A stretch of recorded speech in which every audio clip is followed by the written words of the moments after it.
everybody, and welcome back to another episode of Signed the Traitors. We are here on behalf of Silent Podcast. We are anything but silent, and we are blessed to have a wonderful guest today, Sarah Carradine, who has blessed Silent Podcasts in the past with her wonderful Traitors coverage for international traders. She's graciously joining us today. Sarah, how are you? And welcome.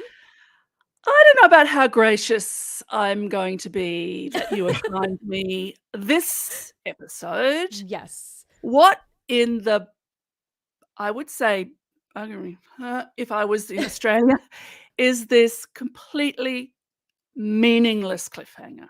I don't mind a cliffhanger. I like a cliffhanger. Hang me off all the cliffs. This one was completely and utterly meaningless because the actual cliffhanger is, are they going to recruit or are they going to murder? Yes. Yes. And we have the two traitors already telling us two differing things. That's the cliffhanger, That not is the who true gets cliffhanger. banished. Anyway, thank you very much for having me. Thank you for being here. We're very excited. I think we're all going to have some spicy opinions today. Javier, Yes. How are you feeling today? Great to have you back once again, my faithful co-host. Yes, I am very excited to be back. I loved this episode. I have a lot of thoughts, and I really just enjoyed this episode. So I'm very, I said this in a few episodes ago. I've been really enjoying the season, and it keeps ramping up for me. So I have a lot to say. Okay, great. Well, I'm excited to jump into it. As a reminder of where we left off in episode 3, we were left with a little bit of a cliffhanger, as we are left in most of these episodes, with Kuzi and Mike having just lost Mel B as their third traitor, deciding whether or not they're going to recruit or murder. Mel B was voted out last week. And we jump right into it. The traitors do not recruit. What do you guys think about that? Is that the right decision? For me, yes. There's no need at this point. Let the ripples settle a little bit. Let the faithful wonder if there's another traitor or not. Let them start looking at each other and wondering, well, yesterday you smiled and today you frowned. And because a lot of that is paranoia and a lot of that is just somebody didn't get a very good night's sleep, you actually get a lot of chaos happening without having recruited. So just to sort of jump the gun a little bit, I kind of agree with Mike to recruit now, at the end of this banishment is more correct. But that's just me. Javier, what do you think? I feel like, so I think that in the last podcast I was saying the more exciting thing to do would be to kill someone, because I felt like production would have wanted them to recruit. So for me, like I'm enjoying that I enjoyed that they didn't recruit yet. Do I think it's the best move? I think it's still up in the air. I don't feel strongly that it was or wasn't the best move yet. But again, like Sarah said, but to jump the gun a little bit, like people are already starting to suspect Mike more in this episode. So maybe it wasn't the best idea for Mike's game. But luckily, who I really care about is Kuzi, and it doesn't seem like it's hurting her. So I'm happy. Queen. Yes. Legend. Queen. Winner. That's my winner pick. Totally. Me too. I think she's amazing. I think she's thinking 2 steps ahead, but we'll get into Kuzi. I think, Yes. We're seeing a lot of Kuzi's thought process this episode, and I'm kind of loving everything that she's giving us here. And, Javier, we talked a little bit about this last week too, is that, I think this was a good move only because it just feels so early, that if I'm Kuzi or if I'm Mike, I wouldn't feel confident recruiting someone, one, if we don't know that we can trust them fully yet, because you're still getting to know these people. It's only a few days in, as far as we know anyway. And 2, I would be nervous that the new traitor and the other traitor would team up against me if I'm also a traitor and vote me out. Kind of like, they didn't really intentionally do that to Mel B, but it ended up happening, and we've seen it happen in other seasons as well. So I think this was the right approach here. But I was a little bit nervous about the folks that we started talking about to murder immediately. And I was like, no, don't murder any of them. Just recruit instead. Yeah, I agree. I wasn't happy with any of the 3 names. I like Kevin. That's my winner pick. I like Crystal. She was giving me a lot of good stuff last episode and this episode. And Gerpier, I was saying he was so brave for being the only person to call a name out. And unfortunately, my biggest fear happened, which is what I was saying. I wouldn't want to say a name because that's going to make you a target. And unfortunately, that's what happened with him. Yeah, Sarah, what did you think about these names? Javier and I shared our opinions last week of, we were impressed with Gerpier kind of going to different groups and putting Mike's name out there if he really was confident that he was a traitor. because I'm surprised at how this ends up. What's your thought about these names that were thrown out? Well, just to take a step back, it's surprising to me how few of them are working strategically. Obviously, anyone that's been in a reality television strategic competition social game is going to immediately switch into that strategy. But civilians can do that too. I mean, presumably they've watched television shows before, and we've seen Traitors casts that were entirely civilian, and we've seen half and halves. So it's been surprising to me how little strategizing or strategery, as Jax would have it, is happening. So I think Gerpy's got the right idea, but he's playing and other people aren't, and that's the problem with saying a name. Not saying a name per se, but saying a name in a group of people who, I mean, I can't accuse them of not playing, but they don't see. I'm waiting for them to ramp up, and I think you're right. I think this episode we saw that ramp, and it occurs to me that even if everyone had done their homework, they wouldn't have seen the Traitors New Zealand, which was a very different game. Traitor out first round. Oh, sorry, spoiler, everybody. But if you're a real fan, you already have watched it. Traitor out first round, and then the remaining two traitors do not recruit, and that made a fascinating game. So, yeah, Gerpy, I would have liked to have seen a lot more of him. But his error, why he got murdered, I think, is because he stood out like a sore thumb in a group of either non-strategizing people or strategizing people who know not to say a name. Yeah, I think that's a really, really great point. Actually, I think, we see it in a lot of these strategic games where if you're playing even just perceived a little bit hard and other people are either recruits, if we're talking Big Brother, Survivor World, or we're talking, in the Traitors, it's just folks who either are brand new to the reality world and they're just not, or the strategic reality world, and they're just not thinking in this mindset, that can immediately put you out front as the first person to go, even though your gameplay, you're playing, you're playing smart, but if you're outplaying or playing too hard in comparison to other people, I think that puts a bullseye right on top of you, unfortunately. Which, jumping right ahead, unfortunately, Gerpier is murdered. And we find that out at the breakfast, which is really disappointing. We were rooting for him last episode. We were excited to see his kind of, outspoken nature in the roundtable from last week, and just his, immediately putting himself out there. So that was a big loss. But I think any one of these three, Crystal, Kevin, or Gerpier, would have been a loss.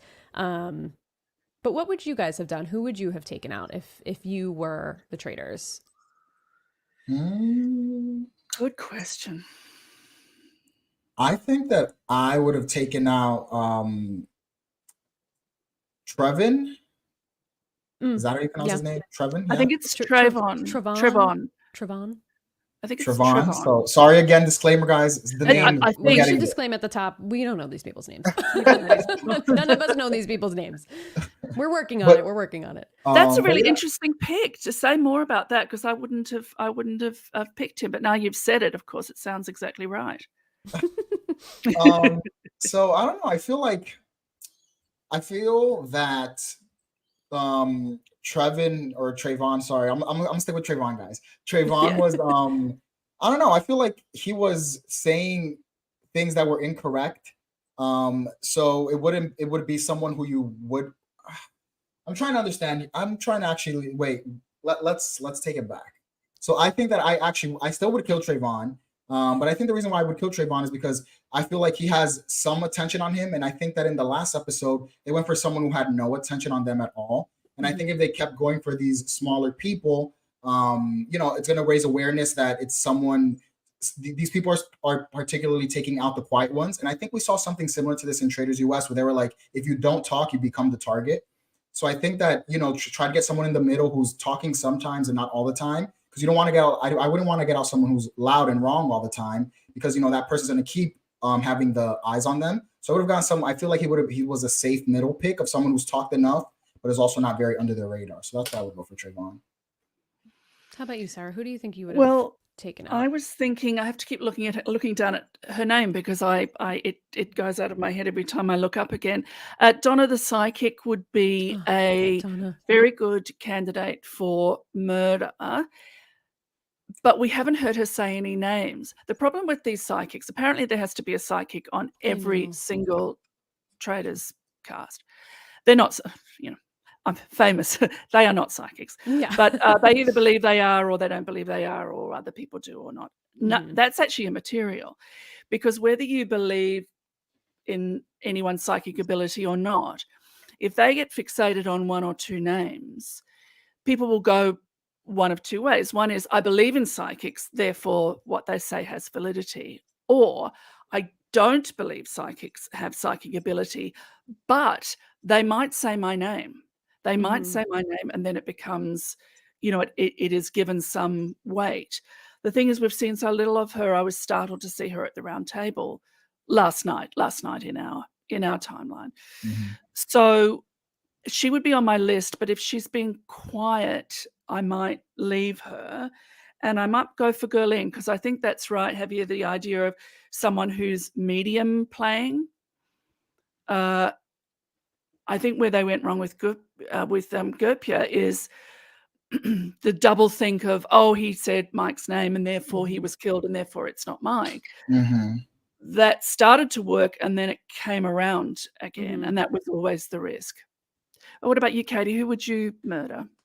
So, I actually think, and I don't want this to be my answer, but I think the murder of Kevin, who is a clear faithful at this point because Yeah. of how hard he threw Mel B under the bus, Yes. would have been the right decision here, even though I Agreed. didn't want that to happen. But I do think that would have been the best move for Kuzi and Mike, because it's the safest bet. I think any traitor would have thought, well, he's clearly faithful. He's never going to be a shield in front of me or get any votes. We may as well murder him. He made it extremely clear that he is not a traitor. Mhm.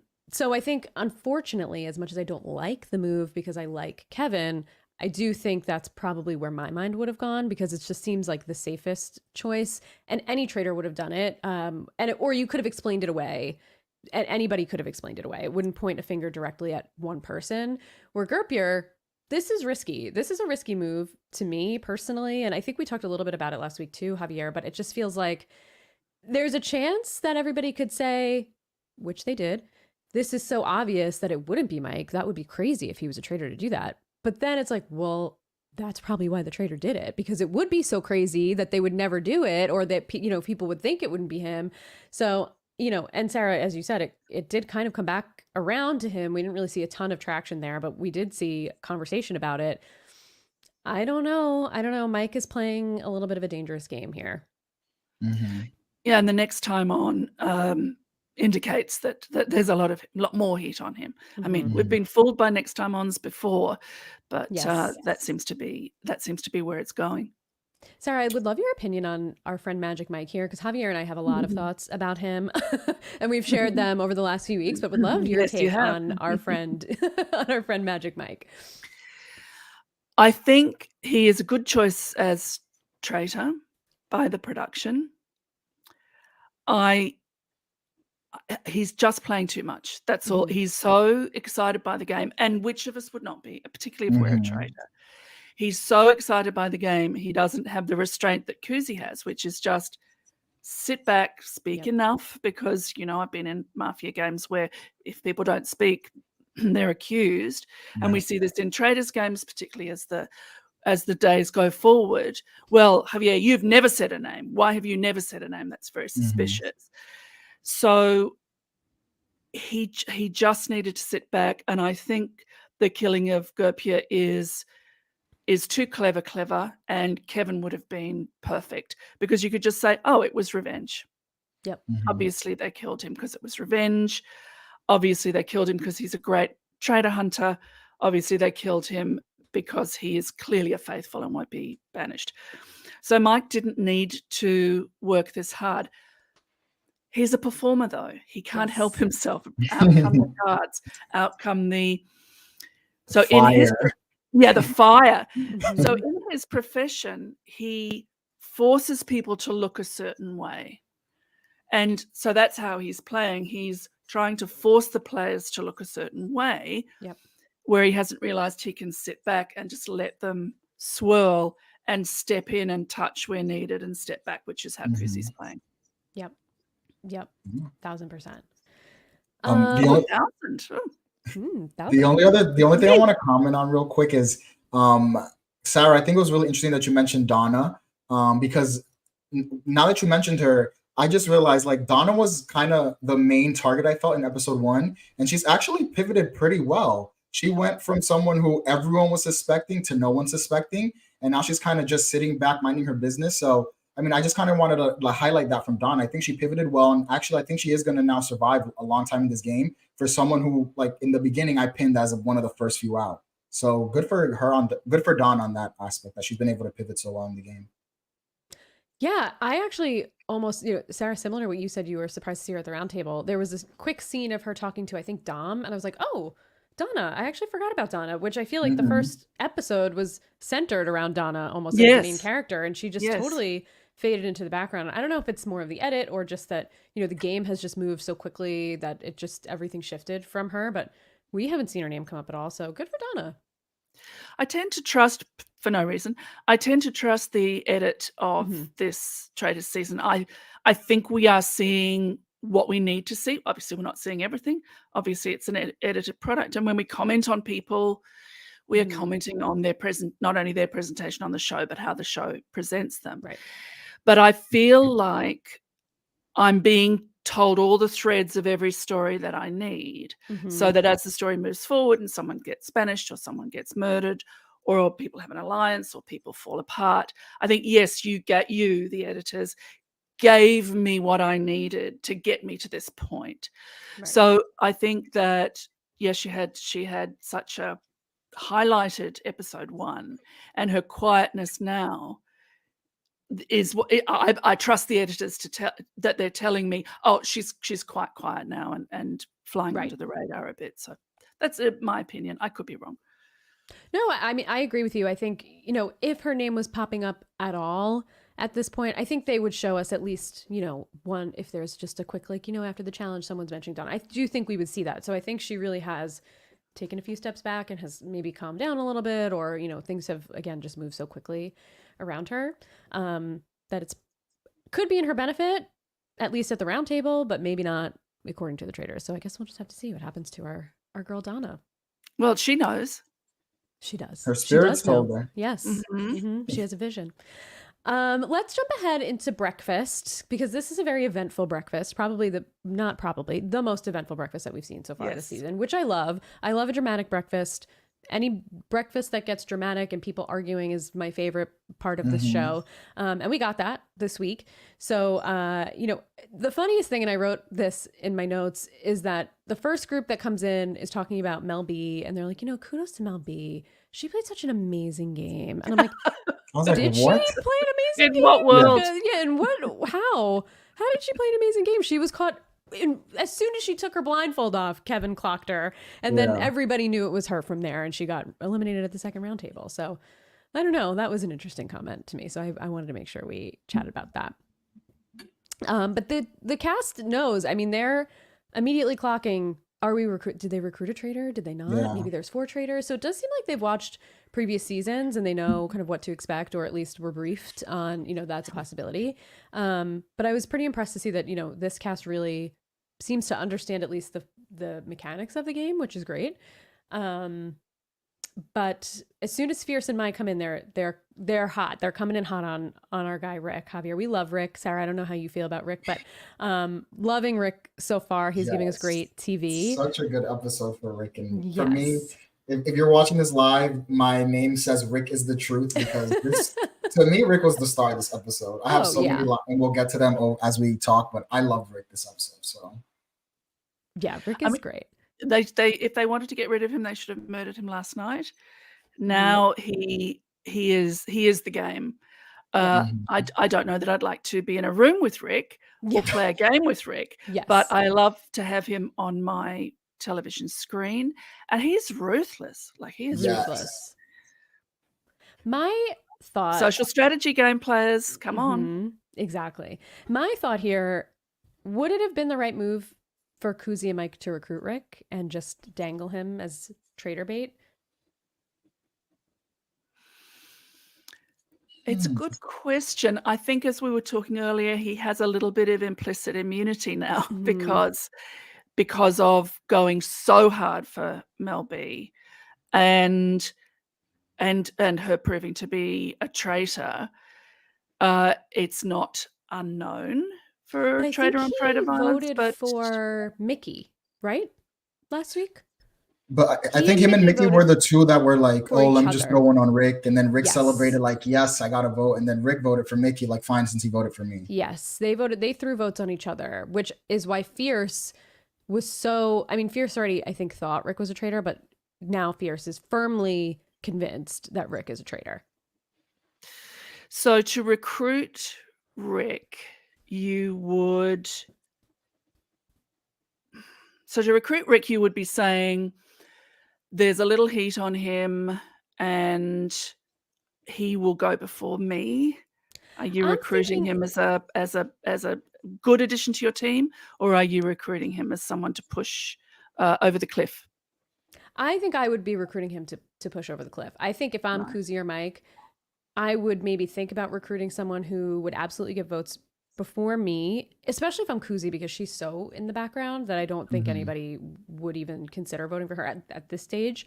But if he already has suspicions on him and he gets votes at the next roundtable and he goes, then it's okay. We got two traitors. Did they recruit? Did they not? Obviously, there's going to be at least two. There's not. I mean, I don't believe there would only be one traitor in the game, but I just think it could be interesting and maybe keep even more heat off of at least Kuzi. Mike, I think, is digging his own grave a little bit here, but Kuzi, I think it would be helpful to have someone that's so out there, so out front with suspicion on them, because if you're voting those people out, Kuzi's just going to fade more and more and more into the background. So I think maybe for Kuzi, it would be a good idea. For Mike, I just don't think there's anything great that's going to happen for Mike in the future. Who knows? Maybe he'll pivot, but I don't know any move that would have been great for Mike. Do you think that it's the right move for the faithful to look for a male traitor now? They have one woman that they have. They don't know, first of all, how many, 3 or 4, but they know it's going to be mixed, the binary genders, one of each of the binary genders. Do you think that, because it could be 2 women, 1 man, 2 men, 1 woman, do you think it would be a good strategy, heard of it, to now sniff out a male traitor? What do you think, Javier? Yeah, no, I think that would be a good idea. I think in this episode we do see them throw out another good idea, which was the whole there's probably a reality TV person there. So I think that if they add the male aspect to it, I think that would be a good way to hunt for somebody. You know, they would be wrong, unfortunately, because there's not a male reality TV star who's a traitor, but I do think that would be a good way to go about it. But then that would I actually think they did mention Mickey in this episode, so that would put someone like Mickey in danger. But luckily Kevin caught Mel B, so he'd be fine. But yeah, no, I actually think that'd be a good way to spin it. Like, let's look. There has to be at least one male in the traitors, so let's aim for one of those. So. Yeah, I agree. I think that's a good strategy. And I was going to bring up the same thing, Javier, is that they're also throwing out, well, there has to be at least one reality star because, of course, and I do think that's part of the problem of casting a mixed cast of civilians and reality stars, because you have to assume one of them is going to be a traitor. And most likely, I mean, we saw it in the US, it's going to be a Big Brother or a Survivor or someone that's played a game where they've had to deceive or vote people out or send people off an island or whatever before. In this case, it's Kuzi. But it seems like Kuzi, her hands are clean right now, but, you know, Kevin had some suspicion. But I like both of those theories because it's almost like process of elimination at this point. You don't really have that much to go on, so you have to kind of game theory it a little bit. And I do think, obviously, both of those things are a winning, you know, as long as you get the right one. Yeah. They're right. There is 1 male, 2 female traitors, 1 male, 1 female now, and 1 reality star and 2 civilians. So you would kind of hit on either one of those if you were able to identify which one it was. Yeah, just because they're wrong doesn't mean the strategy is wrong. Right. And, you know, in that case, let's go back to the first murder. What were you doing murdering Erica? Right. Exactly. Yeah. Exactly. True. Yeah. So let's talk a little bit about May, who I've been pronouncing as Mai up until I heard everybody pronouncing it as May May, today, yeah. or well, I Yeah. watched today, but yesterday. And girl, don't complain about people misspelling your name. I'm sure they've misspelled your name your That was entire life. one of my favorite things this episode. Yeah, that was so funny. I also wrote a comment on that. Mhm, Yeah. mhm.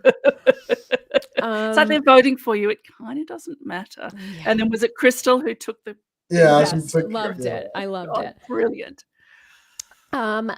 So what do we think? So Javier and I have been pretty high on May so far, and I am no longer high on May at all, Love her. actually.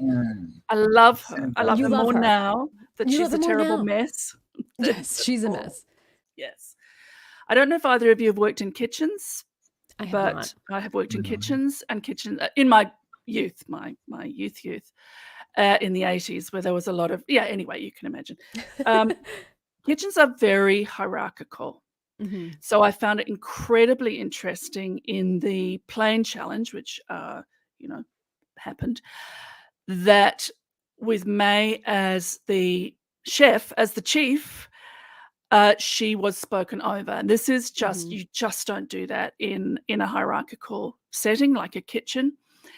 And I think, you shouldn't anyway if someone's in charge in a challenge. Let's face it. Although I love her, this was incorrect behavior from who was it? Mel A. Mel A. Mel A, who I love. So I think her flusterment and her affront mixed together. She was already paranoid from yesterday, and I think she has an emotion regulation challenge. I think she's very secure in her world, and then taken out of her world, the things are not transferring. But that's my thought about her. Yeah, Javier, I'm curious to know your thoughts, because obviously we've had a lot of conversation about May. And for me, my opinion's totally pivoted this episode, but I'm curious to know about yours. Yeah, no. So in terms of good TV, she is now number one. Like, she's up there. So I'm enjoying that. But in the sense of the game, where I was rooting for her because I thought she would be very strategic, she really is crashing and burning like super rapidly, which I really did not expect it, because like I said last week, when she came in, she said, I'm going to be calm, cool, collected, sit back and listen. And she is doing a complete 180, which, it makes me sad, because I wanted to see more strategy from her, and I wanted her to survive in this game longer. But now I feel like she's always going to be a target moving forward. I don't see anywhere where she can pivot the way that Donna did from her spiraling. So yeah, I just don't see it for May anymore. But hopefully she survives at least one more week, so we can see some more crazy throwing names out and just going for anybody that she wants to, because I am enjoying that part. Yeah, I agree with you. I think we saw it start at the round table where they got rid of Mel B. She didn't vote for Mel B. She was very vocal about not being part of groupthink, which to me, I just feel like this is not the game to take a stand against groupthink. It feels like be one of the group. If the majority is there, just fade into the group and keep the heat off of you. But the second that you're vocally standing up for someone in the event that they are a traitor, which happened, it's just going to flip right around on you. And I feel like she probably realized that. It does seem like she realized that, even though she's not a traitor. And she just was not able to kind of come back from that. And then she and Rick are just, they're just going at it openly in the breakfast, going back and forth with each other, saying that Rick is the ringleader. She says, actually, Fierce says, Rick, you're not very smart. Everyone's like, oh, well, you murdered Gerpier because you wanted to frame Mike, and you're not smart, and you're the ringleader, and blah, blah, blah. And he said, hey, May, did you win or lose your reality show? And who'd you vote for last night? And I was like, good. Rick. He just annihilated May right there. I was Rick ate May up and spit her out at that breakfast.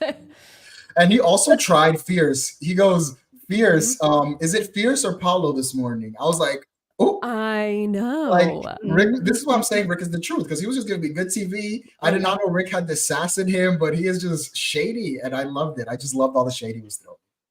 But the thing too, May, is don't react. Right. As our mothers told us, he said that, I'm being bullied. Don't react. That was the old way of dealing with bullies. By the way, Yeah. in the 60s and 70s, we were just told not to react. Now bullying is much more frowned upon. But in a game like this, if you know he's needling you, why be needled? Right. Why be I needled? agree. Yeah, and I just feel like the more you let it get to you, the more you're cracking, your exterior is breaking down. We're seeing the way that you're handling it. And he, as much as he was kind of going at her, kept it mostly together. Like he wasn't getting rattled because he was getting suspicion on him. He was just going back at what everybody was saying, where she, on the other hand, was getting rattled. And we see after the breakfast that she's crying. She's saying she's a target because she didn't vote out Mel B. And She's been lying awake all night, rerunning that vote. Right. Which, even if you are, just don't, I don't know. Just say, oh, I know, my God, I got that so wrong. Or, because she's not the only one that was wrong. Doesn't mean that Crystal isn't, just because I did, Right. Right. You don't know yet that I voted for someone who wasn't. Exactly. We haven't proved that Crystal's not. My vote could still be correct. I stand firm in what I saw with Crystal. She changed her perception, whatever. There's a way around it. Whereas May, oh my gosh, just broke down. But also accused the group. Yes. Put herself aside from the group by saying, well, I didn't want to go with groupthink and I didn't want to. Because the whole thing about the traitors is the game is apparently find the traitors. That's not what the game is. It's not what the game is. So yes, I had high hopes for her. So I was enjoying her at my high hope time, and now I'm enjoying her at my watching her on television time. Yes, enjoy her for different reasons. I mean, I know we'll get to it, but I don't see how she gets through the night. If she does, she might get a chance to settle. Yeah, we'll definitely find out. We'll definitely find out. We also found out that she and Gerpier were very close friends, which we didn't really see much of. She mentioned that in a confessional, that they were very close, and I thought that was interesting. But this is where we see Rick in a smaller group putting out suspicion. Okay, well, there's reality stars, and then there's reality stars that didn't vote for Mel B. And he does mention Trayvon here, and we did talk a little bit before going live that Trayvon was on a show. Sarah, remind me the name of the show. It was called One Queen, Five Queers. Okay, so I'm not familiar with the show. I don't know if it's a long-standing. I don't know what that is. Okay, I think it's a Canadian network, perhaps. I think Big Brother Canada was on there for I think so too. Okay. Ironically, none of us are Canadian, but we're covering a Canadian TV show, so go figure. But yes, I don't know if that means if Trayvon was on one episode or a bunch of episodes. I don't know the format of that show. But he also mentions Nikki and May as the 3 reality stars that did not vote for Mel B, which I think this is an interesting strategy from Rick. And I mean, he's wrong, unfortunately for him, but it is, all things considered, a good call. I think he's just not very sound. Yes. Yeah, it's very sound, but I just don't think he's thinking about the fact that the traitors probably flipped on Mel B at that point. They saw which way the wind was blowing, and they went, unlike May, with the group, so they wouldn't stand out like a sore thumb, and they made the right decision. Yeah. We also see Mike asking different people for justification on why they didn't vote for Mel B. And in this conversation, we hear Trayvon mention that he's not actually a server. He's in PR. What are we doing? What are we doing? What was that? Hello? What is this gameplay? I mean, if we are to trust the editors, it came out of nowhere. Yes, totally out of nowhere. For the rest of the contestants, as much as it did for us. I mean, we knew the fact, but the confession of the fact was like, rip. Yes. And everyone was shocked. Everyone was like, oh, really? So it was a very interesting moment for me to watch. I was like, what is he doing? But also, who cares? Why didn't you just say you were PR to start with? Well, that's what I was going to say. PR strategist or PR, representative, it's not like... It's not above a server, as far as I'm concerned. Agreed. And I also feel like, we see people lie about their careers all the time on Big Brother. If they're a lawyer or a police officer or a detective or whatever, this is not that. This is giving me, I don't know, Sarah, if you're watching Big Brother 25, but it's giving me Blue saying that she's a content creator when she's actually a brand strategist, which is not like an actual I don't know what the strategist. difference between those two things Yeah, is. they're not really much different. Like that, you're making like media strategies. That's not the same thing as a Big Brother strategy. There's no reason to lie. That's kind of what this is giving me here. It's like, okay, PR. I mean, is that going to help you as a in the Traitors? Yeah, no. Being a server is going to help you more because you're really used to observing people, anticipating their needs, anticipating, you can start to guess what tip you're going to get and so on. I mean, I'm not ever a fan of concealing your profession. In Traitors Australia 2, this is not a spoiler, there are two cops, two ex-cops, not one, but two, and one was an undercover. So I think both of them very neatly, the undercover cop said, when they said, what do you do? He said, I'm retired, I do whatever I want. Nobody followed up with retired from what. Right. And she was a federal officer, and she said, I'm a mother of 4. Here comes the internalized misogyny, right? Nobody asked her any more questions. Of course. Oh, she's a mother of 4. Right. Camille, my queen.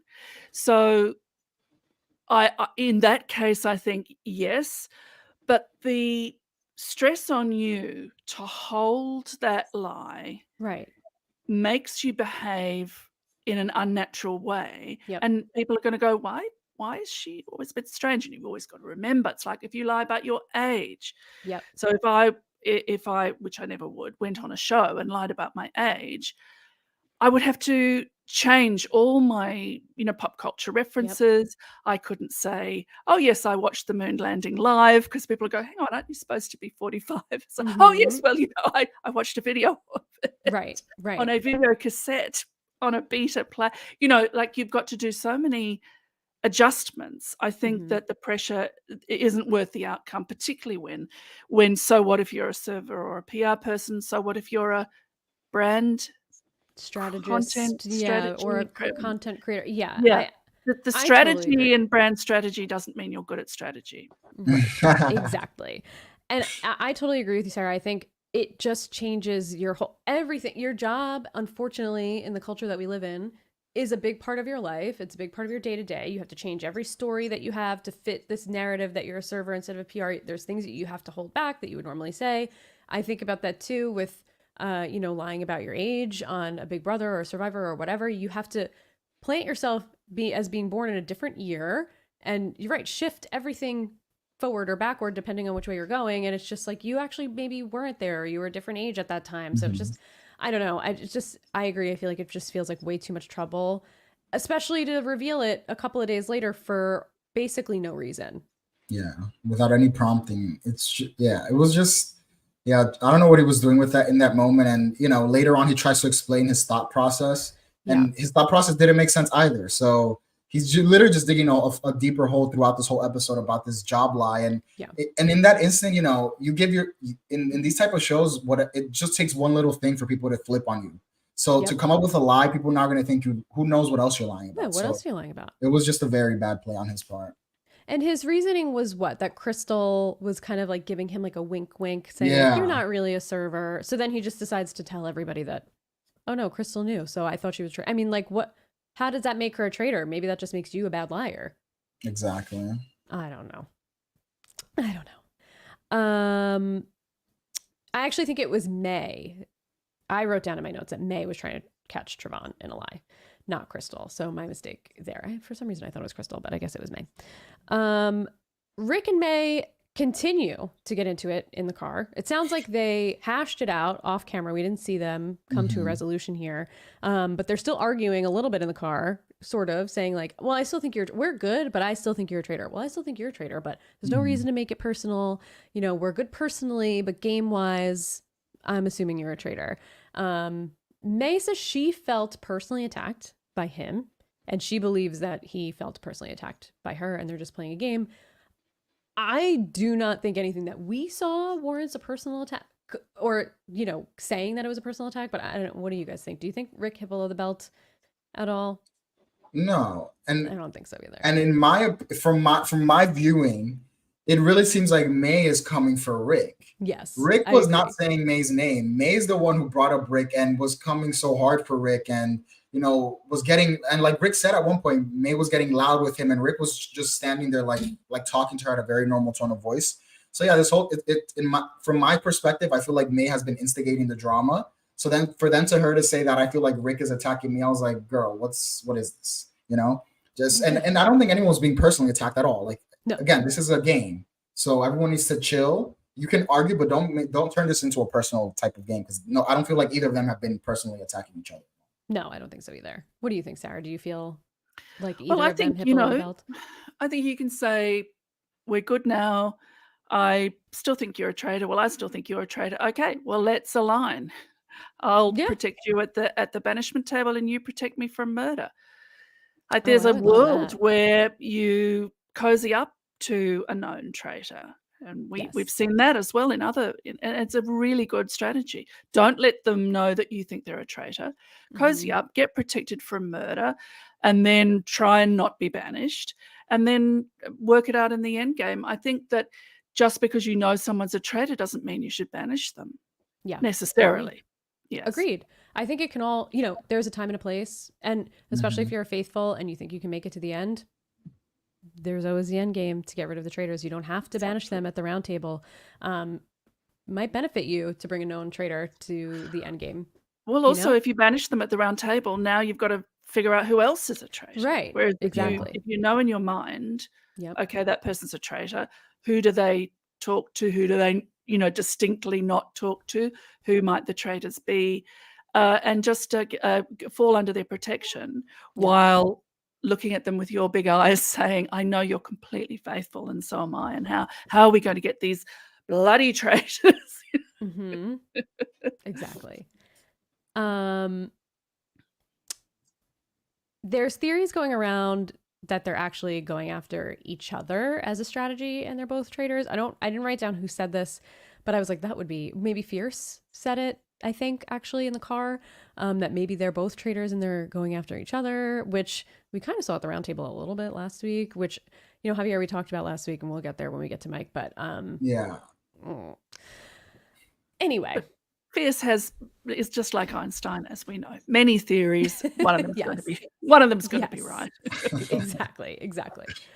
Getting to the challenge, we have an iconic entrance and fashion moment. Yes. Corinne. Yes, I'm so glad you mentioned the entrance, Katie, because I was about to be like, hold on, we got to move back, because Corinne's entrance was incredible. Iconic. This was great. I loved it. Tens. I'm giving her 10. That was amazing. 10s across the board. Totally. I'm loving her. If nothing I'm else, loving her so much. Yeah, I love She's her. really great. And her outfits, often 3 in an episode. I just, what is she? I mean, what is she? She's great. She's great. Incredible. She Her shot right outfits. to the top for me. Yes, she did. I don't know if she's my top yet, but I'm loving her. I'm loving her so far. Yes, I've got Roger at the top, so maybe she's number 2. Yeah. Alan Cummings, sadly, who I adore, is at the second to bottom now. For me too. Paul is at the bottom. Yeah. Oh, okay. So I'm a little behind. I didn't see Australia 2 or New Zealand, but I've seen Australia 1, UK. So I'm slightly behind. All right. So when you see New Zealand, Paul will be the bottom for you. He's fine.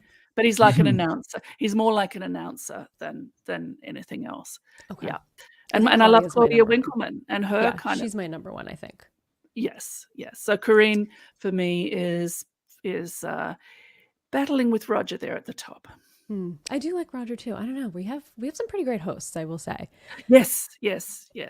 It's interesting. It's that idea of it's a role, but it's you. But it's a role, but it's you. And I think that's where Paul doesn't quite work, because he is a host. He is that sort of thing. Whereas, for example, Roger's never hosted anything before. He's an actor. Claudia has hosted. She does Dancing with the Stars, but she understood the assignment in terms of that assumption of character. And Corinne is just some sort of actor. I looked her up. I think she's an actor, but I'm not. She's French Canadian. I'm not too familiar with her. Oui. So keep me honest. Have we seen this plane challenge before? Because we have. Yes. Okay. And what season did we see this in? You have me there. I don't know. I was going It to say wasn't Australian one. US because Well, it it was was new to Right. me. I've only In seen that case- US, so it was Okay. not US. And it was not good. UK 1. All right, then it was AU one. Okay. Okay. Because it did seem a little bit familiar. I was like, oh, I can't place it, but I know it's not UK. I know it's not US. But I do like that we're not just getting a replication, because so far we've gotten just replications of UK and US. So we're getting something a little bit different, which is nice.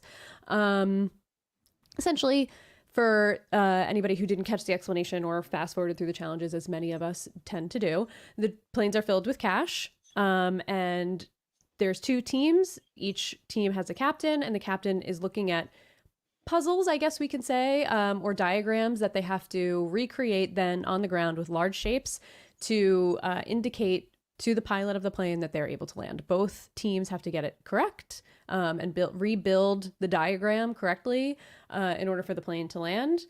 But we get the armory as a new mechanism in the game, which I'm excited about. I'm excited about that we're getting it already in episode 4. I'm excited that we're getting it in this team game, and when things are already been so dramatic, it's just like the perfect timing, in my opinion, for the armory and the shield. So only one team will get the chance to go to the armory. How do you guys feel about the shield? Are you fans of the shield as a game mechanic? I mean, so I feel like Sarah might have more to say because I've only seen US and this one. And in US, I feel like it never really mattered because Ari got it legit Every time, yeah. almost every week. And then he became a traitor, so then it literally it didn't matter at all. So we'll see if it matters more this season. I feel like it think already it's has nice. mattered more Yeah, in this one so episode. that's true, yeah. Sorry. No. The only other thing I was going to say is that, I'm glad that they're introducing it earlier. So hopefully it will matter because now that there's so many people left, we actually are seeing it already being used as potential strategy, which we'll talk about, I guess, a little later on. So I'm hoping that it has more impact this season than it did on US one. How about you, Sarah? I think that we've seen when it's go into the armory and open a chest, every group has made the same decision, which is we won't even tell each other. Whoever gets the shield, don't say. Which means the whole group has implicit immunity, because even if you are the traitor and you select the shield, you cannot murder anyone in that group. Right. Because then it would be, well, how did they know? The traitors aren't going to hit someone in the shield group blindly. And so I like that. I don't like it being quite so many people. In Australia, you have to play for the shield in a second challenge. Now, I know how we feel about challenges, particularly in this. I probably am higher on challenges than most commentators, but even I go, I mean, money, and you can't say, oh, you tanked the challenge, therefore you're a traitor. Like, it's not the mole, it's their money too.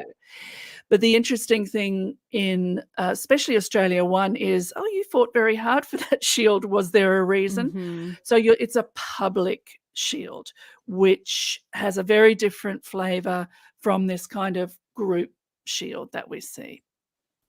Yeah, I agree. I think it makes things interesting. I think when it's just challenge, roundtable, murder, it gets a little repetitive. So the shield is an interesting kind of, it's not really a twist. It's just a new mechanic to the game that just adds some, adversity maybe to some of the traders if they don't know who it is. So I do think it's, I like it. And I like that they're introducing it so early here. Rick gives us a confessional saying that the shield is more important than the money at this point because he wants to survive a murder. But it seems like at this point, he's more at risk at getting banished, which you are not safe from with the shield. The shield only saves you from a murder. The traitors are not able to murder you, but you can still get banished from the round table. Which I like. This was interesting. I think otherwise like it's that overpowered. Too. Yes, way too overpowered. I agree. Agreed.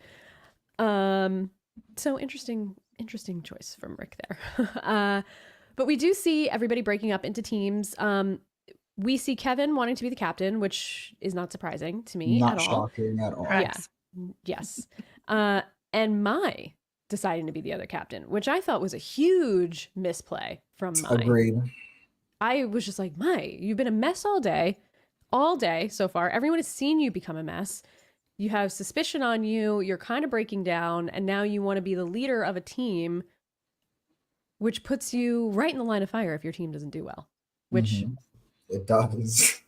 It doesn't. Spoiler, doesn't go well for Mai's team. Yeah. And Kevin's team gets the shield, or gets to go to visit the armory. But as we are going through this challenge, we see in the first round, it's May, is all over the place. She's getting spoken over, Sarah, as you mentioned, by Mel A, which I don't really know what Mel A is doing here. Mel A, so the captains go and look at the diagram, and then they're directing their teams to put the shapes in the right place to recreate this diagram. Only the captains see the diagram. So for anybody else to be speaking up over the captain to direct people does not make sense here to me. So I don't really know what Mel is doing. We see Fierce do it on Kevin's team as well. What's the goal here for them? Well, unless you're megaphoning, unless you're repeating exactly what the leader says. So the leader says, 3 triangles, and people are faffing around. You could repeat 3 triangles. But I wouldn't be sticking my head up either to be the chief at this point, particularly if I've had focus on me. I'd like to be sitting back like Donna has done. And if you are in the team, mouth closed, run around with shapes. You don't need to say anything else. Yep, totally agree. This just seems like a little bit of a misplay for Mel and for Fierce, but it doesn't, for some reason, seem to come back and bite them too much. Mel A, a little bit more than Fierce. But we do see Kevin's team nailing it in the first round, May's team not doing so well in the first round, so the plane doesn't land. Second round, they both get it. The diagram's a little bit more complex. Third round, Kevin's team gets it again. May's team does not get it again, and the plane doesn't land. So they only got $2,000 out of a potential $6,000. But something interesting here, post-challenge, Rick is accusing May of sabotaging the challenge to make sure that they don't go to the armory so that Rick does not get a shield so he can be murdered. What is happening in Rick's mind? This is the biggest mental gymnastics I've seen in this game so far. And we love Rick, but that's pretty extreme, Rick. Okay, listen. As a Rick stan at the moment for now, I think Rick is trying to play 3D chess in some realm that could happen. This is similar to what Rick was saying earlier about. I think he brought up the whole that there must be a reality TV star again. Again, I don't think Rick is necessarily thinking incorrectly per se, but again, we know he's incorrect, so it makes him look like he's out of his mind. But I do think that he's trying to, and this is what I like about Rick. He's entertaining, but he's also, at least he's trying some strategy. And again, I think he's trying to play 3D chess and he's flopping. But it was still at least a thought process, and I like to see someone try to game, even if they're gaming incorrectly. Yeah. So that's my support of Rick in this moment, even though it was a very crazy claim to make. How about you, Sarah? What did you think of this? Well, it just feels like it's too early. First of all, a traitor has no motivation for tanking a challenge. Right. No motivation at all, because that's their money. Yeah. Everybody is competing for the same prize pot at the end of the day. Exactly. And I've heard sort of various ideas about how to change that so that it's to the traitor's advantage to take it. No, leave it. It works well.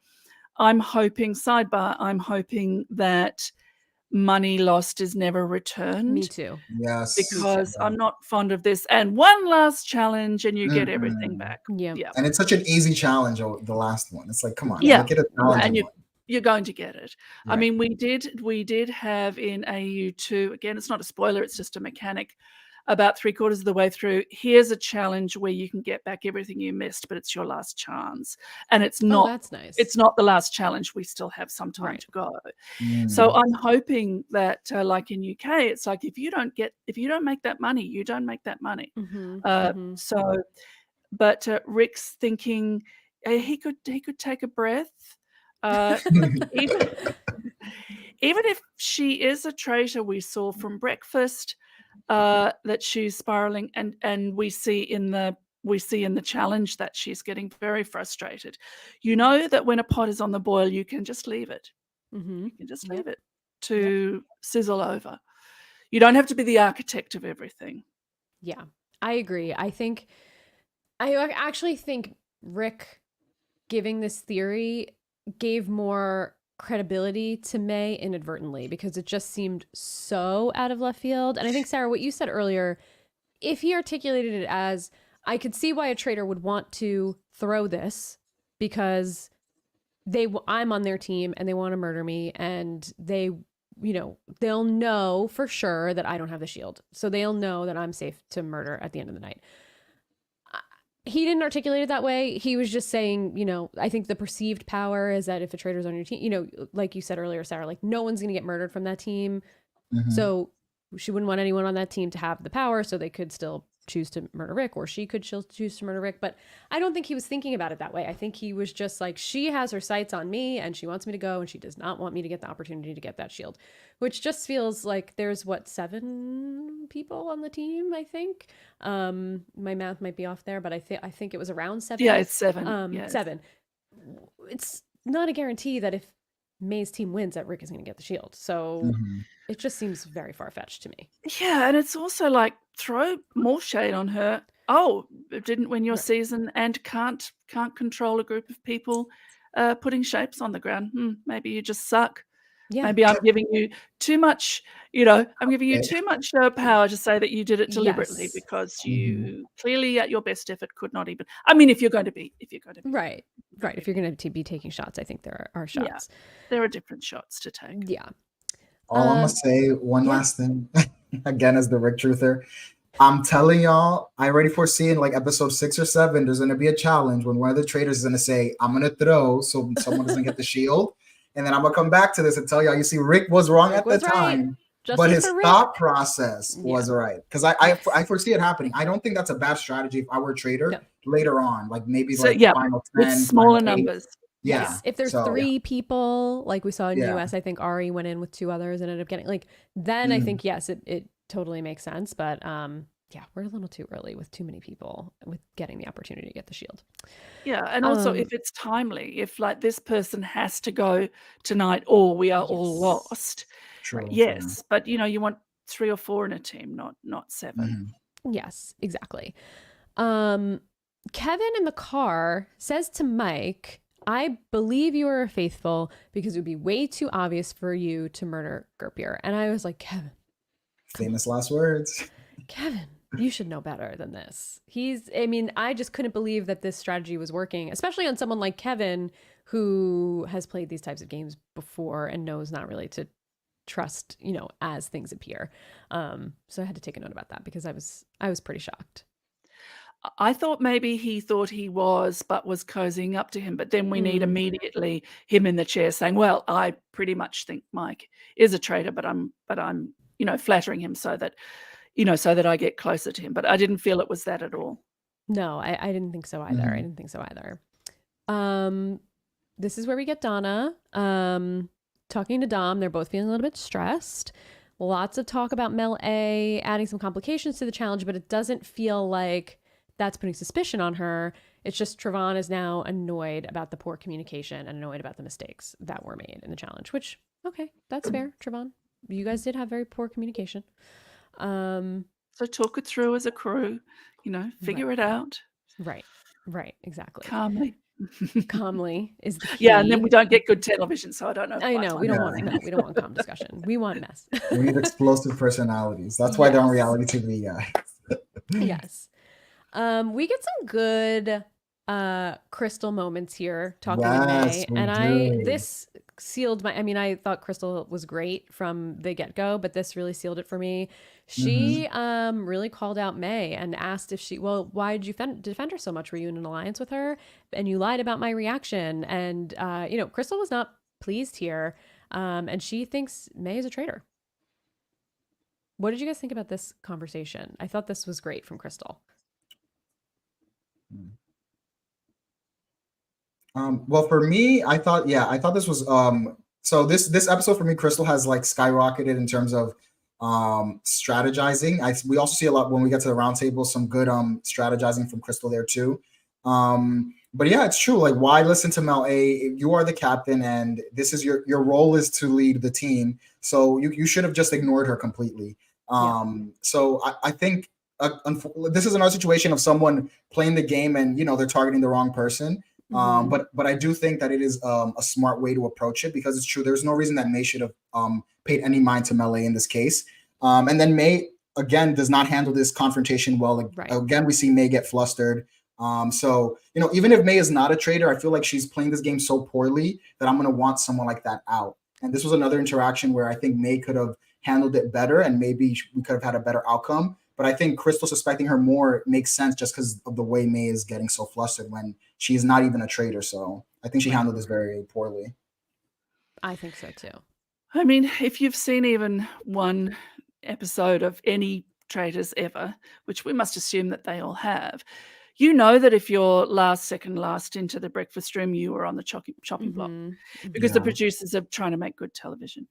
So Crystal's got to have her antenna up now, and she may be partially reacting to that, of how late she came into breakfast, therefore how shortlisted she was.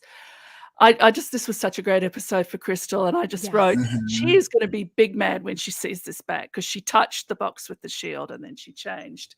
Not that it's going to make a difference. I was like, they're showing us this for a reason, and of course that was the box. Of course, yes, but not that it matters, because they have the shield group has implicit immunity. But I like Crystal, and she popped for me this episode, partly because she was involved with more of the sort of the central dramas, and I do believe that now it's not that she wasn't awake before, but the order in which she came into the breakfast room, I think, should have given her a bit of a shake.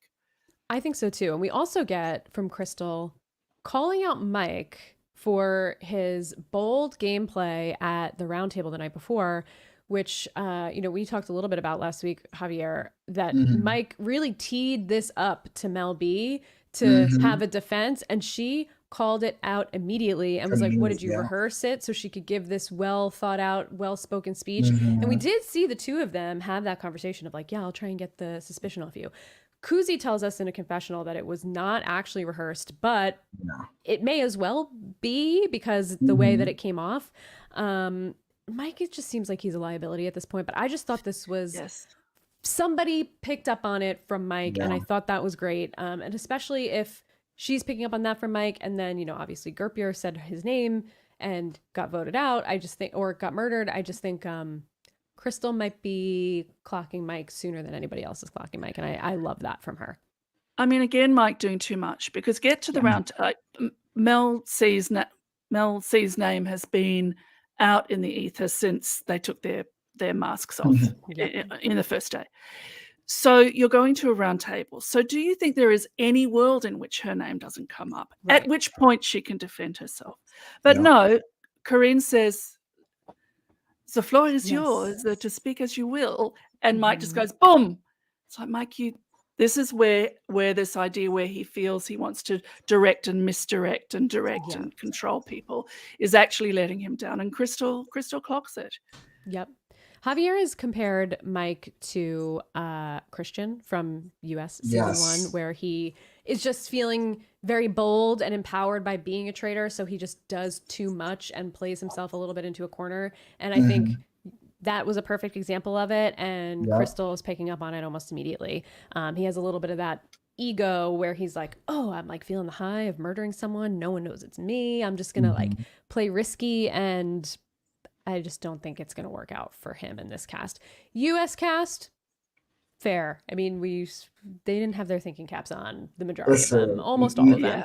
Never forget, Christian went home because of the traitors. They backstabbed him, not even because the faith was found in, in my opinion, after watching the season. So agreed. Yeah, it got to the point where he could no longer be tolerated. Yes. Yeah, exactly. Surprised it took them that long. Yeah. A few other pieces here from this post-challenge pre-armory conversation with the group. Trevon says if he's gone tomorrow, May is to blame, which is interesting. that could give them, if he's saying that in front of people, that could give another, oh, well, let's murder Trevon and keep the suspicion on May if she doesn't get voted out. Yes. Stop talking. We also see Kuzi in a confessional. Kuzi wants to recruit tonight. She feels like this is the right night. Mike does not want to recruit. Sarah, you mentioned it earlier. Yes, I had it the wrong way around, but yes, the fact that they're at odds, yes. Yeah.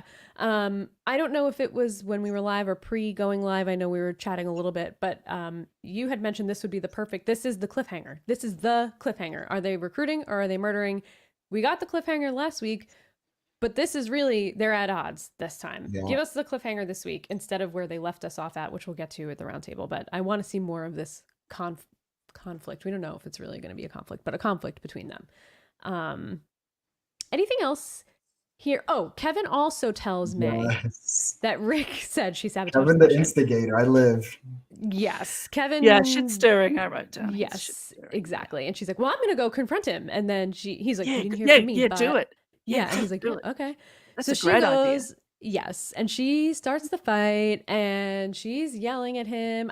Fierce is part of the conversation here. Rick is just like, "Why are you screaming at me?" It's just like, this is a mess. This is just a mess. Yeah, no. First of all, I just want to say I loved Kevin for instigating there. So I know Kevin was living on Big Brother Canada season 5 with Aika versus Netta. I know Kevin was sitting there with his popcorn, like, because I think we got a confession for him saying, like, I love to see people fighting. Yes, so yes. He's gotten a lot of that in his reality TV life. So good for him on that front. But yeah, no, it was when Fierce and May were like essentially ganging up on Rick. I feel like this is also going to come back to bite Fierce in the game. Like if we end up with Rick going home, and Rick is not a traitor, we're gonna have all eyes on May and Fierce since they're the two who are so gung ho about Rick. So if I were Fierce in that situation, I wish that Fierce would have which it seems to be like really hard for Fierce to be able to do this, to just sit back and watch. So that was like my biggest thought from that argument there, that like Fierce is actually gonna now put a little bit of target on her back if Rick ends up being voted out. Yeah. It feels like Fierce why would you murder her? Why would you banish her? She's gold. Yes. Totally agree. Agreed. Totally agree. I did write that May is annoying this episode at this point because it was just like, I know, I'm sorry, May. She's good TV, but just like the octave that her voice got to, and just constant throughout the entire, I was like, I can't do this anymore. She's just constantly screaming, I can't do it anymore. But she was serving us, so I can't get too mad, but I needed a minute. And we got one because we went to the armory right after this. So yes. Sarah, you mentioned it earlier. Everybody agreed not to tell each other who gets the shield. Kevin makes the comment that increases the power of the shield, and the perception of the shield, because if nobody knows, then no one from that team is going to get voted out, as you mentioned, Sarah, especially, unless, the traitor gets the shield, but it would be silly because then you would realize, oh, the traitors in this group, they probably have the shield or knows who has the shield. So, everybody in that group, it gives the traitors a leg up because they know, who is safe and who's not. But, I think regardless, to vote anybody out or murder anybody from that group would be silly. And we see Kuzi get the shield. Let's go, Kuzi. I love when the traitor gets a shield. I feel like that really, I don't know. I like it. I have two things to say about this scene. First of all, I want to say we got a funny DR from Kevin. He goes, "If I stay humble, I can win this thing." And I had to write, and I just started cracking up because I was like, that's literally Kevin's biggest, obstacle in this game. Can he try to stay humble as much as he can? And then I also want to say, Mary, we got a good confessional from Mary. I wrote the girl with the hat at first, and then they said her name, Mary. But she's the one who we get a confessional from, who says that now the whole group needs to be safe because we just agreed that we're not going to say who shared or who got the shield. So, the reason I mentioned this is because this brings up a moment of maybe Mary's someone who we're going to see more strategy from, because, we only saw that confessional from her in this instance. So to me, it shows that she's thinking about the game a bit more than some other people who we're not seeing at all. So I just wanted to highlight Mary in that moment, that hopefully we do consider to see this strategy from her. And, I feel like every episode we're getting someone new to show a bit more strategy, which is very exciting for this cast. Like this week, we got Crystal showing more strategy. And, hopefully we see this more from someone else like Mary moving forward, that they're really thinking with a strategic mind in this game. Yeah, we got some Barry in the round table as well. Yes. Mhm. Yeah, so I think, she's at least from what we're seeing, finding her footing in the game a little bit, which is Yep. great. She Anything else seems on to the be like strong and measured. Yes. Mhm. She can probably rise when needed, but and also there's no Yes. heat on her, so why wouldn't she be, a bit more measured? But yes, I was Agreed. pleased to see her and Crystal kind of had their coming Mhm. out parties Yes. this episode. I agree. I really like how what we've at least seen from Mary so far is that she's not, Rick doesn't have to be as loud as he is. Travon does not have to be as loud as he is. May doesn't have to be doing everything she's doing and taking a stand against groupthink and putting all of this heat. I like what the Gurlanes and the Marys and the people who are speaking up when it makes sense, Yep. but not when it doesn't make sense. I like this. I like when they're kind of, keeping some facts straight, but not pointing too hard at somebody. I feel like that's really, I think they'll go far. I don't know that they'll necessarily go to the end, but I think that's the type of thing that either, keeps your, maybe gets you murdered, but maybe not. Like, you're not fading into the background. You're contributing. That at this point could be an easy murder because it's early and, why not? But I do think this is the type of gameplay that keeps you around a little bit longer as a faithful. So I like that. Anything else from the armory before we jump to the round table? Those chests were so ugly. I was So very ugly. disappointed. Very ugly. I agreed. I Come did on, not like set this armory designers. scene. Yeah. Come on, props. What are you Yeah. doing? Not my favorite. Definitely It's not my the favorite. armory is iconic. Yes. No. Totally iconic. Just This was no. not iconic. No. I know. Heading into the round table, we hear the pot now is 38,000. I'm keeping my eye on what we're getting because of what we talked about. I don't want this money to come back at the end of the day and then just get it. So 38,000 right now is the pot. And we see Fierce immediately go in on Rick because Rick said, "Oh, I slept fabulously." And Rick is like, "I didn't say that." And they all use this as a reason to say, "Well, you must be a traitor. If you slept fabulously, you must be." And he's like, "Well, no, I mean, I felt fabulous in the morning because I'm still here. That's what I mean." Yeah. And this is kind of where we see Mary chime in and say, like, "No, you did say, Mhm. What did you guys think about the start to this roundtable and Fierce immediately pointing at Rick?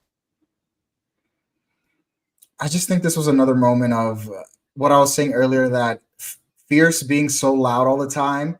It's good TV, but again, if they do vote out Rick, this is just another tick off in the box of, oh, Fierce is maybe not someone you want to keep in this house, because they're being so, whenever they hear a name, Fierce is going for that name all the time, and that's something that a traitor would do. You want to take the heat off yourself, so you're going to go for the name that's popular. So I think Fierce needs to really, again, I think it's going to be impossible, and that's why we love Fierce, because she does not know how to turn it off. But yeah, it's just not good gameplay from Fierce. Especially after we talked when they just talked about Mike doing this last week with Mel B, and now you become the first person to talk and accuse someone. So yeah, I didn't think that was good gameplay on Fierce's part. Yeah. What about you, Sarah? What did you feel? I think Fierce is going to win the television show, but she's not going to win the Traitors. No. I think Koozy's my winner pick, but Fierce is definitely winning the show. She knows exactly what she's there for. It is her. She's not putting anything on. That just is what she's like. It's the idea, you could say, like, all things being equal, you didn't need to do this, but she wanted to do it, so she did it. Yeah, why not? Have a little Why fun not, with right? Yeah, have a little fun. Leroy also comes in hot on Rick, saying that he has red flags because Rick has a lot of private conversations and then comes back to the group. And Rick comes back and just says, "I like you, Leroy. You're not thinking." Which I love that too. I'm just like, because Rick is like, who cares? Is that a bad thing that I have private conversations and then come back to the group? Like, what? How does that make me a traitor? Exactly. Rick literally, Rick is again, this is another moment of Rick being just really quick with it. Like, he really gagged Leroy when he said, "What makes that a treacherous trait?" And you literally see Leroy go up. Like, Leroy just shuts down, because it's true. Like, what Leroy's saying doesn't make sense as to why that would make him a traitor. So it was just great to see Rick shut Leroy down right in that moment. Love that. Yeah, there's someone called Leroy on this cast, apparently. Yeah, he just appears kind of like, oh, big bulky guy is just like pops into the screen. Yeah. Yes. He's so the I thought short-haired that was white great. guy that isn't Rick or Kevin. Yes, exactly. We see a lot on Rick. You're Mhm. Rick, you're the most well-known one of us here, blah, blah, blah. And then it kind of turns a little bit. Crystal agrees with Rick. There's a lot of conversation saying that, the sabotage strategy doesn't really make any sense. But Crystal agrees with Rick, saying that one of the reality stars is probably a traitor. But Donna makes a point. Donna's speaking up and says that Rick, the nice guy, Canada loves Rick, would make a great traitor. That would be great TV. Donna, again, psychic, but wrong. But she's probably right. It would be good TV. Those spirits are flopping again. That's all I have to say about Donna. Like, her They're spirits taking need a help.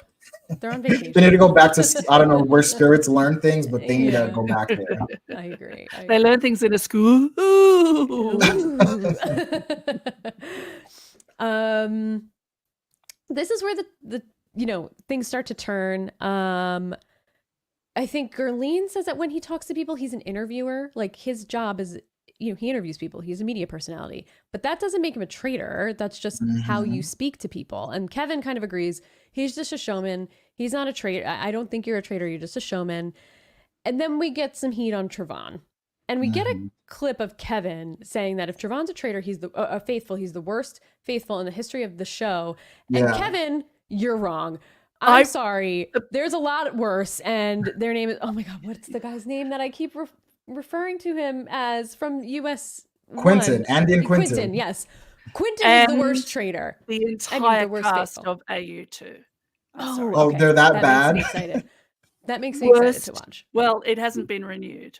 They killed the franchise. No, that's terrible news. I know. That's terrible news. Absolutely. Oh, okay. Then we don't like bad traders if they're going to not get the show but you must renewed. watch the season. Yes, I will. Yeah. But as soon as he said that, I wrote down the entire cast of AU2 would like a word. Yeah. Well, I was like, I don't know, Kevin. Have you met Quentin, our friend Quentin? And apparently the cast of AU2 and Andy. Yeah. Andy, I can't really blame as much. They were snowed by Suri. But Quentin was just a mess. An absolute mess. And loudly wrong. Loudly wrong. And satisfiedly. No, that's not a word, but with great satisfaction. Yes. He was wrong. Oh, yes. What did you think about the heat Trevon was getting here? And how do you think Rick did at this roundtable? I know that's two questions in one, but we can answer them both at the same time, perhaps. Trevon, it's an unforced error. It's the only person to blame for Trevon's predicament, and Pickle is Trevon. Yep, totally agree. What do you think, Javier? I mean, I don't really have anything much else to add about Trevon. I think I said it earlier. Like, Trevon is just playing this very poorly. He's not coming up with any good excuses as to why he said the lie he said. So, digging the hole, man. Digging the hole. Yeah, I know. From here, he needs to start digging upwards, right? Yes, exactly. And I don't think he's going to have the chance to. I don't think so either. If this vote goes the way I think it's going. Yeah, I agree. Yeah. Yes. Interestingly enough, it's time to vote, and we don't get much conversation at all about May at this roundtable. I was expecting most of the heat to be on May, but it ended up being mostly on Rick and Trevon. What were you guys surprised by this, that we didn't really get much May push here? Or do we feel like we just got it out during the day, so there's no reason to really discuss it at the roundtable? I feel like, I don't know. I feel like if I were playing the game, I feel the way May is playing, I wouldn't think she's a traitor anymore, just because she is just playing so erratically. Yeah. So I think, like you said, I think they got it out before roundtables, and it's just Rick and Trevon just make more sense just the way they're playing, as opposed to someone as who's being as erratic as May. You can just get her next week if it's not one of these two. So I think May, I don't think the spotlight is off of May. I still think May is gonna continue being in the talks, but I think this week there's bigger fish to fry, and I think that's why May kind of fell to the back. Yeah, it's that idea we can get May anytime, and particularly if they are thinking that they wanted to take a male that they're looking for a male traitor, it makes more sense for the two men to have more of a spotlight on them than May. You can always get May. Yeah, May, if the traitors likely are not going to murder May. I think They're that's a not gonna pretty murder safe her, no. bet. Mhm. And yeah, you're right. They could get her next week. She's gonna dig herself, probably like Trevon, a little bit of a deeper hole. She's not much of a threat here. So why not keep her around? So the votes are mostly going to Rick and Trevon, but we do Mhm. get the moment that we referred to earlier. First of all, Trevon's name was spelled wrong. One of my favorite things that happens in the Traitors are the misspellings of the name. I think we saw Yes. some real butchering in US1 of the names that we talked a lot about, Javier, Yeah, last season with nothing Carrie. will top Geraldine. Everyone, if you have Poor not Geraldine. seen, Yes. if you have not seen Traitors 1, everyone, just watch where they try to vote out Geraldine because the spellings, So y'all, good.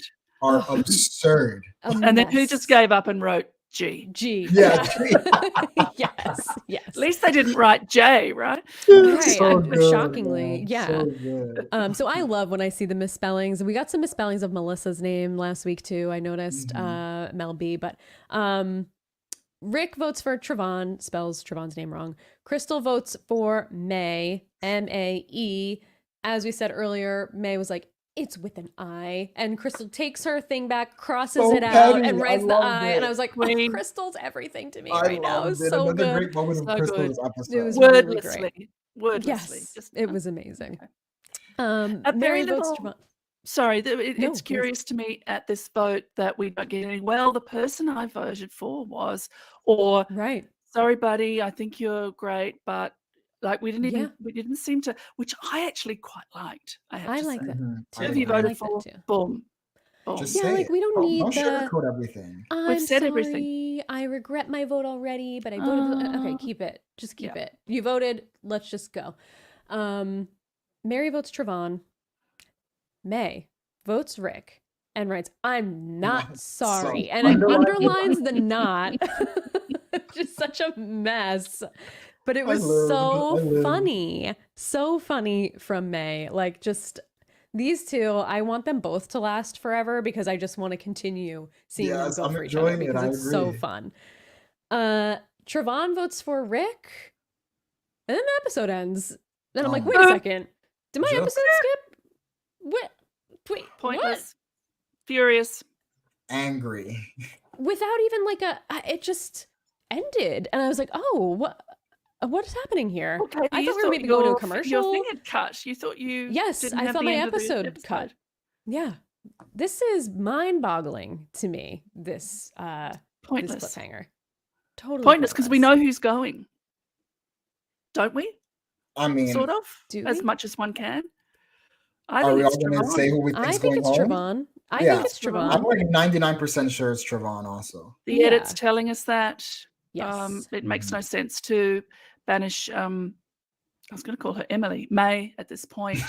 Yeah. And we can't get rid of Rick. So Yeah, we can't get rid of Rick. Listen to I Sarah think- producers. We cannot get rid of Rick. Yes. And I think if we were getting rid of a personality like Rick, they wouldn't have ended on a cliffhanger because it would have been maybe not a shocking ending, but it would have hit you if Rick was Yes. leaving. Yeah. Whereas I think, Dramatic, we anyway. wouldn't want to open the episode with Rick leaving. We'd want to end the episode on Rick leaving. Agreed. Whereas yes, Trevon, agreed. inconsequential, Mhm. he's going to go at the beginning of the next episode. And then we'll get into the meat of, are the traitors going to recruit? Are they going to murder? Are they going to have a little bit of a spat between themselves? What's going to happen? But this was just silly editing. Just it's kind of pointless, really. Just annoying Very you, pointless. annoying. And having praised the editors, Yeah, now the same with the take Yes. it back. Yes.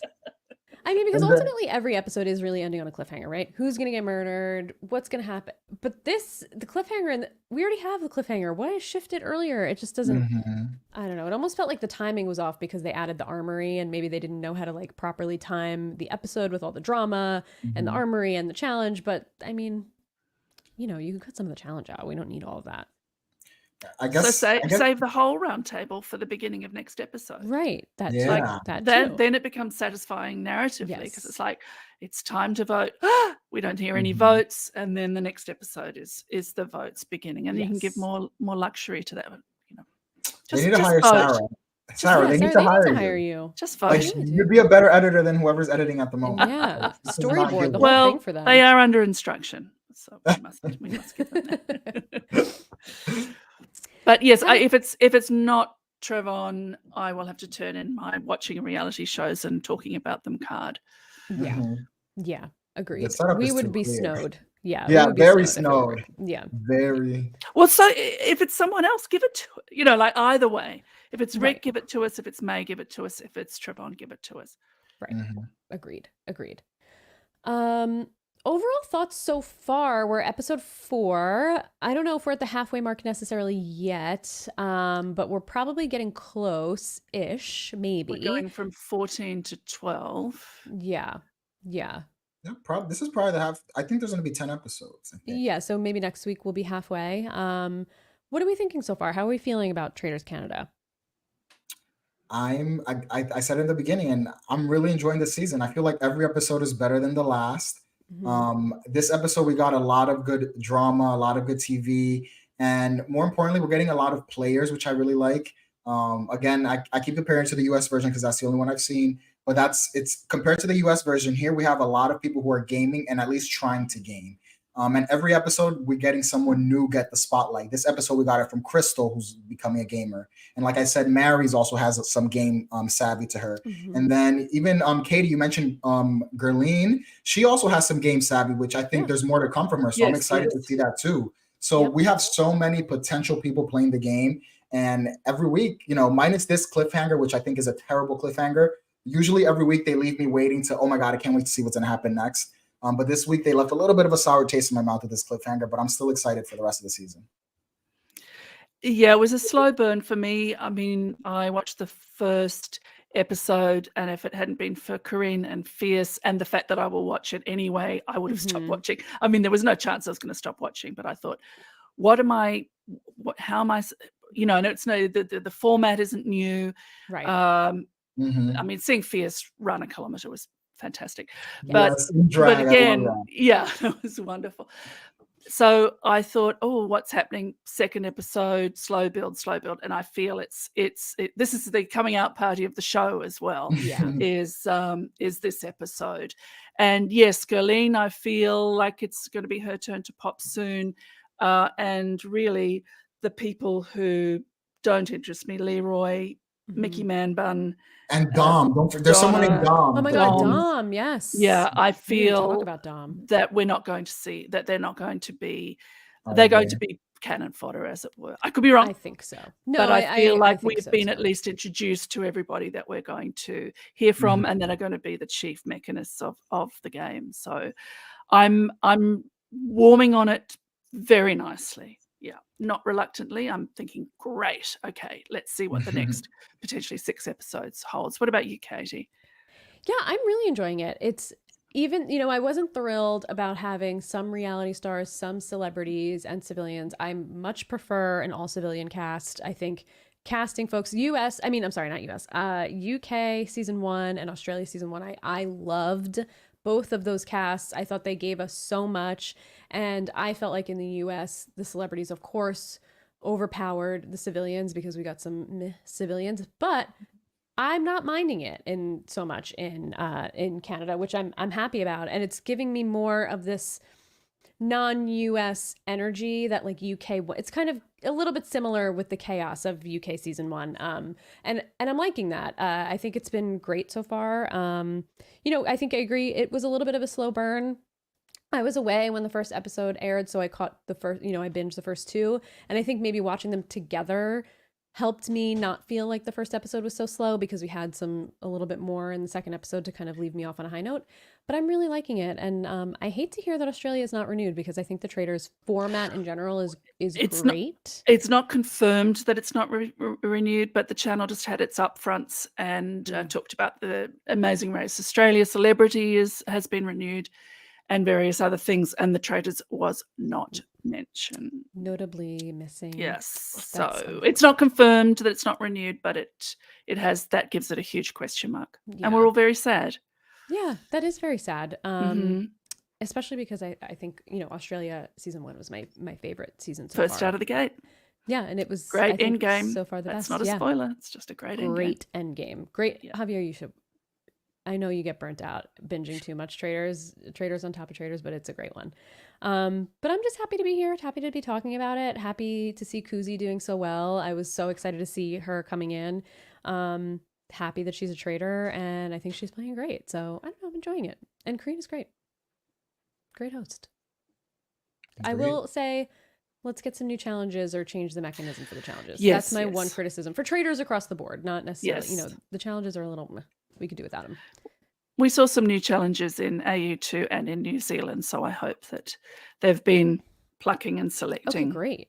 Well, that's great. which could freshen it up a bit, because that was one of the UK one and US one. It's like they're in the same Exactly. place, and these are Yes. completely mirrored. So yeah. Yes.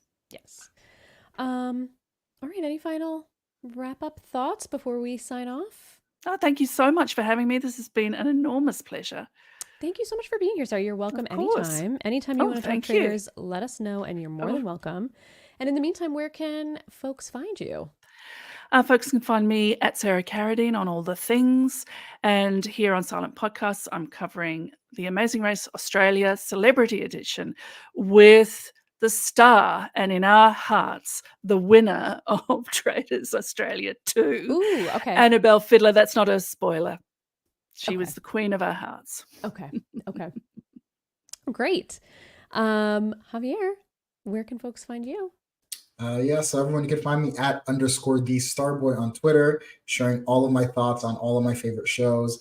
And you can catch me here on Silent Podcast talking about the Traitors every week. Hopefully, shout out to Rick again this episode, y'all. So this was my Rick episode. We'll see who's my episode next week. Who am I going to be very excited about next week? I hope it's still Rick, personally. I hope so too. I hope he doesn't burn out too early. Yeah. I think he just gets stronger, right? I hope so. Mm-hmm. Fingers crossed. Fingers crossed. You can find me on Twitter at RealSomeKatie. You can find me on Twitch at twitch.tv/RealSomeKatie with an underscore at the end. And you can find me here on Silent Podcast talking Big Brother every Friday with Isaiah and Josie and our myriad of wonderful guests that we've had. Check us out there on Bounce Checks. We're coming close, sort of ish, to the end of a very long Big Brother season. We're losing steam, but we're carrying through. We are losing steam. We're losing steam big time. You can also find me, we're on a small hiatus right now just because, Carrie is booked and busy, but all things Bravo, we will be back on Pod What Happens Live as soon as we are both available. Bravo's still going, so we'll have plenty to talk about next time we're back.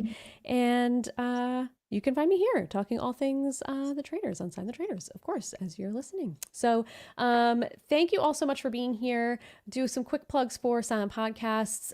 You can follow us. I'll put our little card up on Twitter at silent_podcasts if you'd like to keep up with everything we're doing. We're putting out a ton of great content aside from the things that both Sarah and Javier have plugged tonight. We also have a ton of Survivor coverage, mostly hosted by Gia, but we have some great guests going on. Mark is doing some great Lego coverage on for Lego Masters.